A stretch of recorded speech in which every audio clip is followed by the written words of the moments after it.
Cracking shot. Maybe his first test innings, but he seems to have settled already. Square in the offside, beautifully picked up. Watching Dravid, that he's always looking to get on that front foot. He's there very... And he's gone.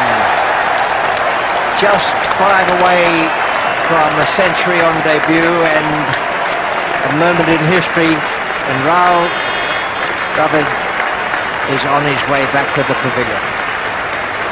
Disappointment for him, but he did play very well, and he and Ganguly were instrumental in being a while for him. Well, the debutant is in good form.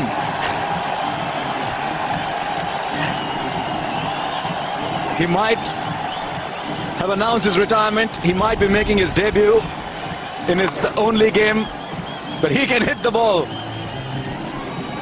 That was massive into the crowd. A difficult shot to play, but this man, good form. Second one, maybe 2 and 2. Yes, it is. What an over for India. Ask him to walk on water today, and he'll say, okay. Ask him to jump off a cliff in the form he's in, and he'll say, here's the parachute, I don't need it. Geez, everything he can do. 2 and 2. Now is that going to be 3 and 3? Yes!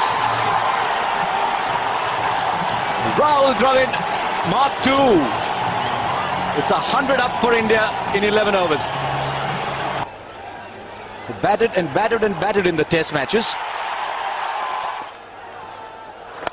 1. This is number 2. And that is number 3.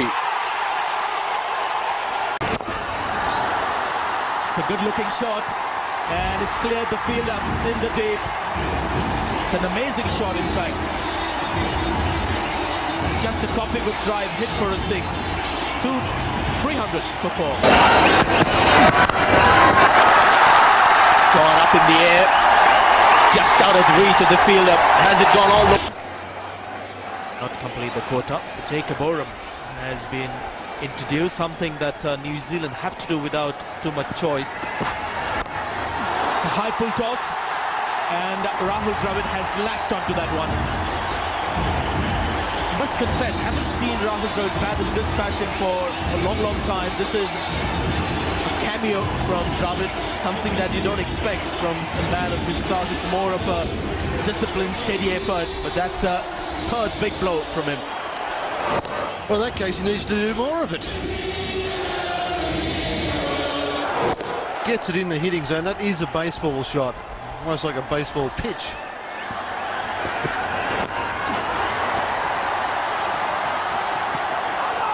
Keeper chases this. They only pick up 1. Good work from McCullum. But Oram needs to get the radar going. Bowl some Yorkers here. So, some power over extra cover and power over square leg. And in all that, I would just wonder. Oops. But the Hariharan may have just missed out on calling that a no ball. Seemed like a pretty high full toss. Another gorgeous shot through the covers. This is turning out to be a splendid innings for Rahul Dravid.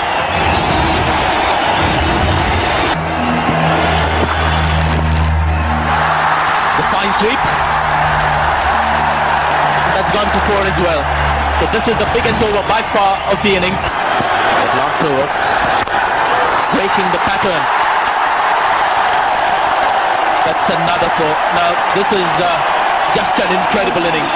The strike rate at the moment for Rahul Dravid is 235.3.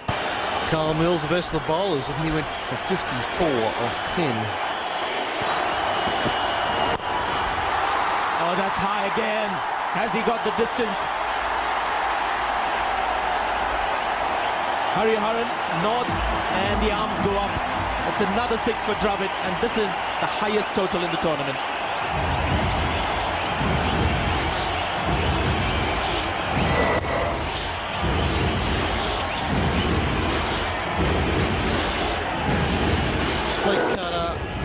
took a bit of pace off it, and Rahul added the pace. Ball that he's facing, if he gets a 50, he'll be level in second position along with Kapil Dev and Virendra Sehwag. Also the last ball of the innings, and the innings run rate 7.04.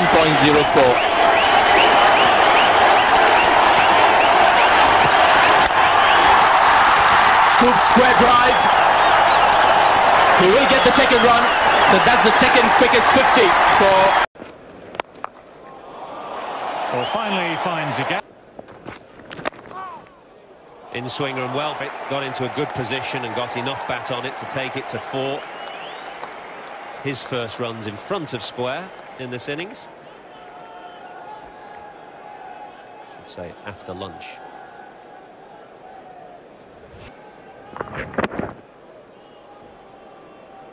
From international and domestic first-class cricket. It has been 16 years since I first played a test match for India, and I feel it's time for me to move on. Once I was like every other boy in India with a dream of playing for my country. Yet I could never have imagined a journey so long and so fulfilling. I have had a wonderful time. But now it's time for me, for a new generation of young players to make their own history and take the Indian cricket team even further. No dream is ever chased alone. As I look back, as one does at such a time, I have many people to thank for supporting me, teaching me, and believing in me. My junior coaches in Bangalore and at various junior national camps inculcated in me a powerful love of the game, which has always stayed with me. My coaches at the international level have added to my craft and helped shape my personality. They pushed me and challenged me to keep getting better. The physios and trainers worked hard to keep me fit.